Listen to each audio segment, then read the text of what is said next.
Sanda wani shahararren fim ne mai dogon zango wanda aka dade ana haska shi a YouTube channel mai suna Dadi Kima TV, wanda suka je hutun wata 2 har yanzu basu dawo ba. To amma suna nan fa za su dawo da sabon salo wanda ya fi na baya. Kada ku manta ku ci gaba da bibiyar wannan fim din mai dogon zango mai suna Sanda.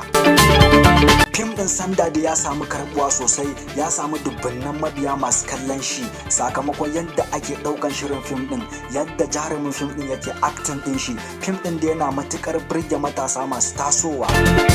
Tabbas komai yanzu na zamani ake so, komai na yayi ake so, komai ana son sabo. Shi yasa ake son wannan fim din mai suna Sanda, saboda komai da ke cikin wannan fim din sababbin salo ne ake amfani da shi, kuma sannan sababbin fuska ne, wato jaruman kenan. Sannan kuma fim din Sanda yana burge mutane ne inda haduwar shi Sanda din da Amira, tabbas gurin ne yana matukar burge mutane sosai, suna matukar son su ga haduwar Sanda da Amira.